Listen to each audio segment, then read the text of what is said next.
안녕하세요. 이제 어린이집 다니는 아이 하나를 둔 30대 여성입니다. 친정어머니의 도움을 받아 아이 키워가며 장사해서 돈 벌고 그렇게 살아요. 결혼 전에는 애는 엄마가 키우는 게 맞다고, 왜 친정어머니고 시어머니고 힘들게 하는지 모르겠다 생각했었는데, 살아보니까 그게 그렇게 마음먹은 대로 안 되네요. 그러니까 사람이 겪어보기 전에 함부로 말을 하는 게 아닌가 봐요. 아무튼 평소라면 씻고 자기 바쁠 시간인데, 오늘은 낮에 커피를 많이 마셔서 그런지 잠도 안 오고, 그래서 제 이야기를 좀 해볼까 합니다. 솔직히 자랑할 만한 이야기도 아니다 보니 어디 가서 말해본 적이 없는데 오늘은 왠지 하고 싶기도 하고요. 남편하고는 제 나이 딱 30이 되었을 때 친구의 소개로 만났어요. 친구가 어떤 마음으로 주선해준 소개팅인지는 모르겠지만, 짐작컨대 대학 졸업 후에 소처럼 일만 하는 제가 안쓰러워 보였던 거 아닌가 싶어요. 아버지와 사별 후 혼자 힘으로 저를 키워주신 어머니께 하루라도 빨리 효도하고 싶은 마음밖에 없었거든요.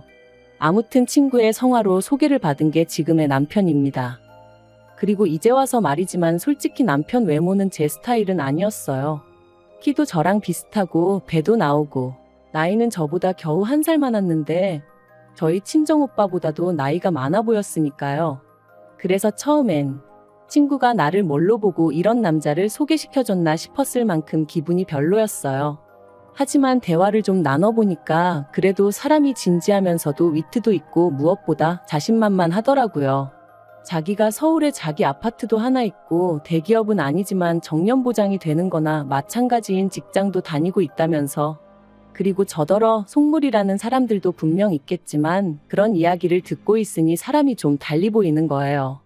외모가 밥 먹여주나 뭐 그런 생각도 들고, 그래서 남편이 한 번 더 만나보자는데 그러자 했어요. 그리고 그런 만남이 몇 차례 더 이어지는 동안 남편은 늘 저를 데리러 오고 데려다 주었습니다. 따지고 보면 먼 거리도 아니었는데 그렇게 해야 자기 마음이 편하다면서 말이죠. 그래서 남편이 정식으로 사귀고 싶다고 했을 때도 왠지 미안한 마음도 들고 그래서 제대로 싫다 소리를 못했네요. 한마디로 어영부영 사귀게 된 거죠. 그리고 정신 차려보니까 결혼까지 약속한 상황이었고요. 변명 같고 한심하게 들리겠지만 지금도 그때를 생각하면 꼭 뭐에 홀렸던 것 같다니까요. 상견례가 있기 전에 시댁에 인사를 드리러 갔을 때 처음으로 어머님 아버님과 저랑 동갑이라는 남편과는 연년생인 신우까지 만났습니다.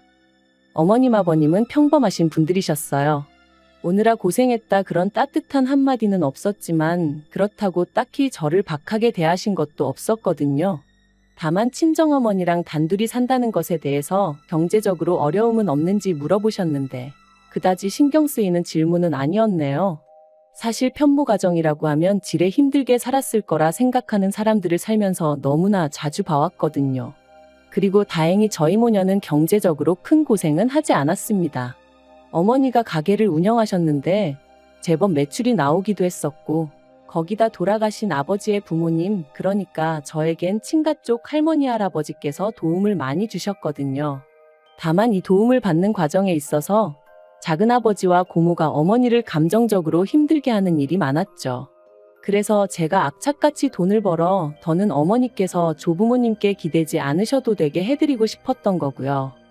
그리고 시부모님 이야기가 나왔으니 신우 이야기도 조금 해보자면, 앞서 말씀드린 대로 저와 동갑인 신우는 남편과는 아주 다른 사람이었습니다. 늘씬하고 키도 큰 데다가 눈도 왕방울만 해서는 솔직히 같은 여자가 봐도 예쁘다는 생각이 절로 드는 사람이었어요. 하지만 어째서인지 딱히 하는 일은 없다고 했고, 시부모님은 인물이 되니까 괜찮다며 웃으시더라고요. 그래서 저도 그냥 같이 적당히 웃어넘기긴 했지만 솔직히 말하면 부럽기도 하고 한편으론 황당하기도 했네요. 아무튼 신우하고 따로 이야기를 해보진 않았어요. 점심 식사 내내 새침하게 앉아있다가 커피 한잔하는 타임엔 약속이 있다며 나가버렸으니까요. 상견례 자리도 모난 구석 없이 무난하게 이뤄졌습니다. 다만 남편이 아파트가 있었던 만큼 시부모님, 특히나 어머님의 어깨가 어찌나 으쓱하시던지 자기 아들 수준에 맞춰 걸맞는 혼수를 해왔으면 좋겠단 소리를 대놓고 몇 번이나 말씀하시더라고요. 게다가 저나 친정어머니 입장에선 처음부터 빈손으로 갈 생각도 없었는데 어머님이 요새 여자들은 개념이 어떻고 해대시니 솔직히 듣기가 좀 거북했어요. 하지만 그래도 좋은 일로 만난 날이었던 만큼 친정어머니께서 걱정 말라며 어머님을 맞춰드렸고, 그렇게 어머님은 저희에게 리스트랄지 견적서랄지 그런 종이 한 장을 건네셨습니다. 그런데 집에 와서 친정어머니랑 같이 살펴보니 그 중에는 무려 3천만 원 가까이 되는 소파도 있었어요. 아무리 남편이 집을 해오는 상황이긴 했지만 20평이 채 되지 않는 아파트였는데 그 안에 3천만 원짜리 6인용 소파라니 가당치도 않다 싶었습니다. 그리고 이 밖에도 100인치짜리 TV는 정말 어이가 없었죠. 그래서 남편에게 아무리 그래도 이건 아닌 것 같다 하니 어차피 이 아파트에서 좀 지내다가 애 낳으면 이사 가야 하고 그러면 그때 써도 되니까 미리 사둔다 생각하면 되지 않냐대요. 그래서 그런 생각이면 애 낳고 이사하고 이후에 사도 늦지 않는다니까. 그러면 그때도 저희 어머니가 사주시는 게 맞냐 그러더라고요. 그때 돼서 자기가 벌어온 돈으로 사게 되면 그건 제가 해오는 게 아니지 않냐면서. 그리고 저는 이때 솔직히 좀 당황스러웠어요. 비록 1년이 채 되지 않는 짧은 연애 기간이었지만 그래도 그동안 돈 앞에서는 쿨한 척 무심한 척 하던 사람이 그런 셈을 하며 그런 말을 할 줄은 몰랐거든요. 한편 그렇게 결혼을 했는데 결혼한 지 반년도 되지 않았던 그해 겨울 남편이 충격적인 소식을 전해왔습니다. 그건 바로 남편이 회사를 관두게 되었다는 이야기였죠. 게다가 너무 놀란 제가 그게 무슨 소리냐고 공기관이나 마찬가지라 정년이 보장된다 하지 않았냐니까. 그게 사정이 그렇게 되었다며 얼버무리기만 하고 제대로 된 답을 해주지 않더라고요. 그리고 그제서야 저는 남편이 다닌다는 회사에 대해서 알아보기 시작했고 정말 꿈에도 생각하지 못한 사실을 알게 되었습니다. 남편은 매년 계약을 갱신해야 했던 상황으로 정년 보장 같은 건 애시당초 말도 안 되는 얘기였다는 걸요. 뿐만 아니라 어떻게 이런 터무니없는 거짓말을 한 거냐고 남편에게 따졌더니 남편이 한다는 말은 더 가관이었어요. 저한테 잘 보이고 싶은 마음에 해버린 선의의 거짓말이었다면서 저는 뭐 살면서 거짓말 한 적이 한 번도 없냐고 따져댔거든요. 남편에게 너무나 큰 배신감을 느꼈고 실망감이 이만저만이 아니었습니다. 그래서 저는 며칠의 고민 끝에 이 관계를 끝내겠다는 결심을 내렸죠.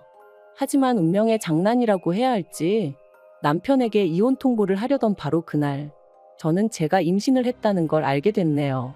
남편 일로 받게 된 스트레스 때문인지 컨디션이 영 좋지 않아 병원에 가려니까 회사 동료가 혹시 모르니 임신 테스트부터 해보라며 조언을 해줬거든요. 불타는 신혼이지 않냐면서 말이죠. 그리고 설마 싶었던 검사 결과는 2줄이었어요. 솔직히 지금도 아이에게 미안한 말이지만 그때 임신 소식을 확인하곤 기쁨보다는 당혹스러움이 컸습니다. 이혼을 결심한 마당에 아이라니 말 그대로 눈앞이 깜깜해진 기분이었죠. 결국 아이도 있고 남편도 남편대로 뒤늦게나마 미안하다 해오면서 이혼 이야기는 흐지부지 되었어요. 그리고 이후로는 출산 직전까지 일하고 첫돌까지 제 손으로 직접 아이를 키웠습니다. 그런데 육아휴직 끝나고 회사에 복귀했더니 제 자리는 이미 다른 사람이 차지하고 있었고 저는 터무니없는 곳으로 발령이 나대요. 너무 황당해서 이게 어떻게 된 일이냐고 나한테 왜 이러냐며 대표를 찾아가 따져도 봤지만 소용이 없었고요. 회사 일이라는 게 그때그때 상황에 따라 팀도 바뀔 수 있고 하던 일을 넘겨받을 수도 넘겨줘야 할 때도 있는 거라며 오히려 저를 아마추어 취급을 해대더라니까요. 그리고 결국 저는 그런 핍박을 3개월 정도 겪다가 회사에서 나왔습니다. 회사에선 실업급여는 탈 수 있게 도와주겠다며 저를 회유했고 저도 더는 체력적으로나 심리적으로 버틸 자신이 없었거든요. 하지만 회사를 관두면 나아질 줄 알았던 제 상황은 오히려 점점 더 나빠져만 갔습니다. 남들은 눈에 넣어도 아프지 않을 아이라고 표현하던데 저는 아이를 보고 있으면 어찌나 불안해지던지 그때의 저를 생각하면 정말 반쯤은 정신이 나가 있었던 것 같기도 해요. 그리고 결국 그런 제 꼴을 보다 못한 친정어머니께서 그러지 말고 저더러 어머님한테 한번 부탁을 해보라셨습니다. 당시 친정어머니는 가게 운영으로 외손자인 저희 아이를 봐줄 겨를이 없으셨지만 어머님은 이따금씩 취미생활로 장구를 치러 가시는 것 말고는 크게 바쁜 일이 없으셨거든요. 그러니 그런 어머님께 아이를 맡기고 저더러 무슨 일이라도 해보라는 말씀이셨죠. 하지만 사실 친정어머니께는 진작 말씀드리지 않아서 그렇지 저라고 왜 그 생각을 안 해봤겠어요. 회사를 관두는 건 정말 내키지 않아서 아닌 게 아니라 몇 번이나 부탁드려봤었는걸요. 매달리다시피 사정도 해봤고요. 그런데 어머님은 다 늙어서 내가 왜 그런 고생을 해야 하냐 하며 거절하셨습니다. 애는 엄마가 직접 키워야 한다면서 말이죠. 그리고 이 모든 상황을 알게 되신 친정어머니께서는 그럼 당신이 아이를 봐주겠다 하셨습니다. 다만 장사 잘 되는 가게를 정리하긴 아까우니 저더러 가게에 나가서 당신 대신 일을 하라셨죠. 친정어머니가 어떻게든 저를 도와주고자 하신 말씀인 걸 알았기에 알겠다 했습니다. 그런데 그때는 이 결정이 제 인생에 두고두고 영향을 끼치게 될 줄은 정말 몰랐네요. 얼떨결에 도맡게 된 가게 일은 생각보다 제 적성에 잘 맞았고 저는 회사 생활에서는 느끼지 못했던 자유와 성취감을 느낄 수 있었어요. 그리고 1년 정도 지났을 땐 친정어머니가 저에게 전적으로 맡겨주셨기 때문에 여러 가지 시스템을 도입해 볼 수 있었고 그러면서 수익은 더 좋아졌죠. 그러자 아이를 친정에 맡기고 겉으로 돈다며 못마땅해하던 어머님도 더는 싫은 소리를 하지 않으셨습니다. 그도 그럴 것이 그렇게 번 돈으로 어머님한테도 잘해드렸거든요. 솔직히 아이 봐달라는 부탁을 매몰차게 거절하셨던 걸 생각하면 그러고 싶은 마음이 싹 사라지기도 여러 번이었지만 어쨌든 결과적으로는 일이 잘 풀렸으니 과거는 묻어두려는 마음이었어요. 그리고 그렇게 가게를 운영한 지 3년째 되던 해 저는 정식으로 친정어머니에게서 가게를 인수하기로 마음을 먹었습니다. 친정어머니에게는 평생 일구신 자산이나 다름이 없었고 그걸 제가 시쳇말로 날로 받고 싶지는 않았거든요. 그래서 최대한 시세에 가깝게 값을 치르겠다는 생각에 남편에게 대출 이야기를 꺼냈는데 남편이 정말 심하다 싶을 정도로 짜증을 내면서 무조건 안 된다고 하는 거예요.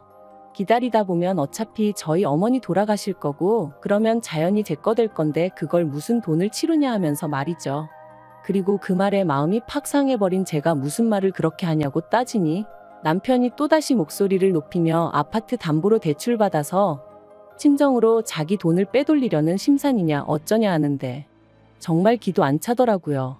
그리고 다짜고짜 큰 소리를 내는 남편을 보고 있으니 갑자기 남편이 회사에서 잘렸던 그날이 떠오르면서 뭔가 쎄한 기분이 들었던 거죠.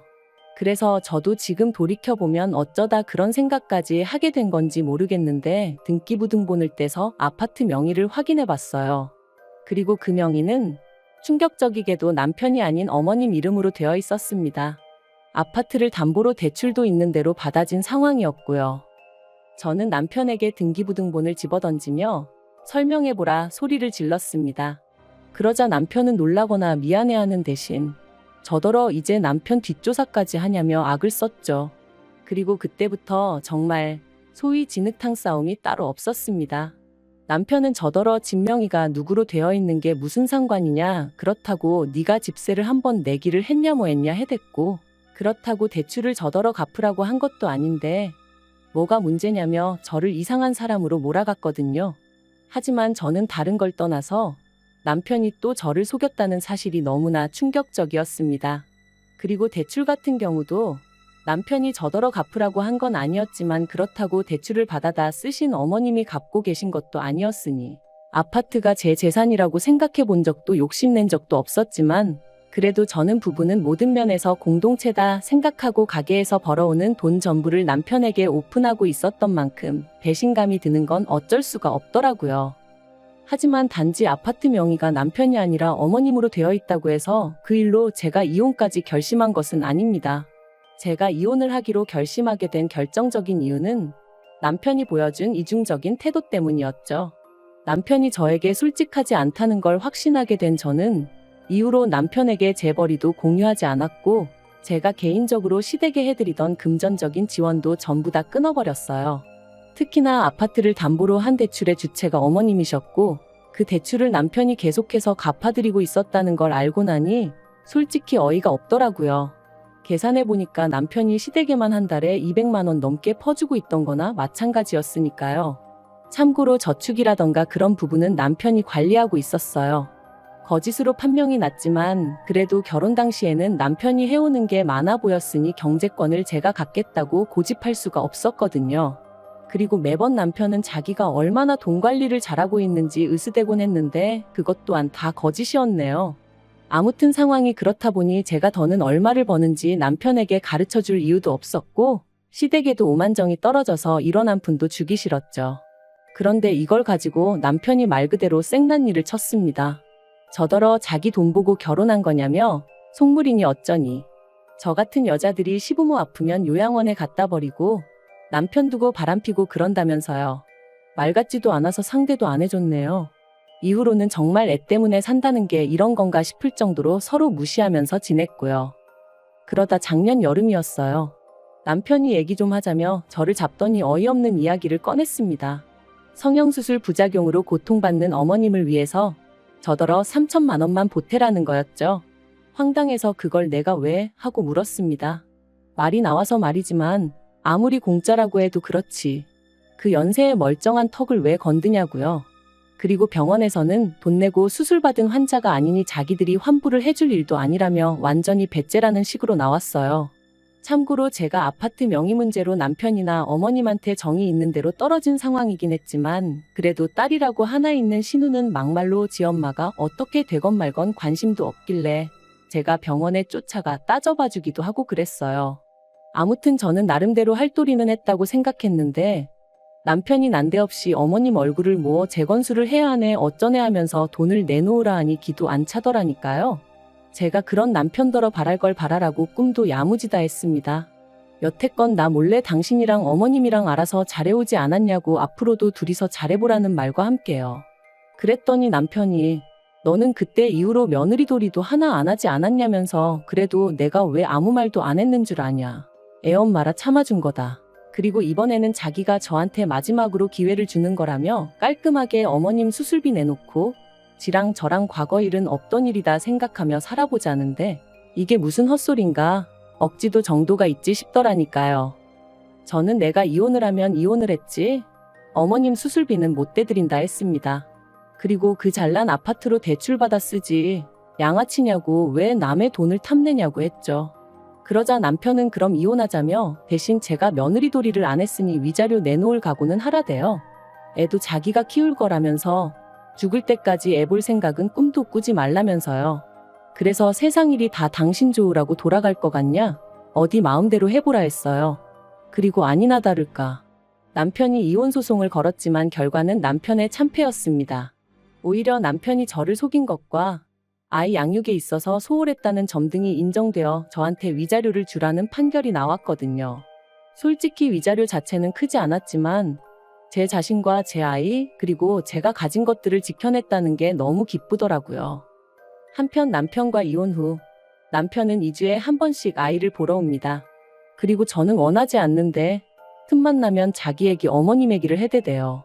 그래도 애 아빠다 보니 애 앞에서 무안을 주긴 그렇고 그래서 들어는 줬는데 일단 신우가 대출받아서 어머님 재건수술 해드렸는데 그게 잘 안 된 모양이더라고요.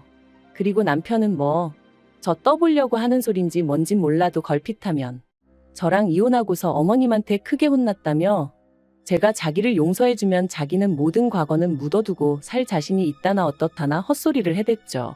그래서 이번 주부터는 주말에 아이인계는 친정어머니한테 부탁드리고 저는 빠져있으려고 합니다. 헛소리 들어주는 것도 하루 이틀이지. 돈이라도 내고 떠들던가.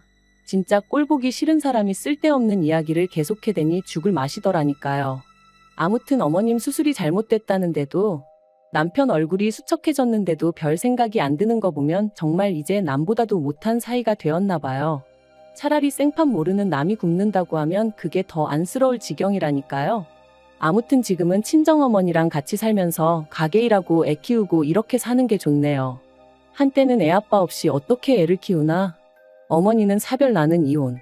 말하기 좋아하는 사람들이 얼마나 뒤에서 떠들어댈까 그런 걱정도 들었는데 지금 생각해보면 참 쓸데없는 기우였어요.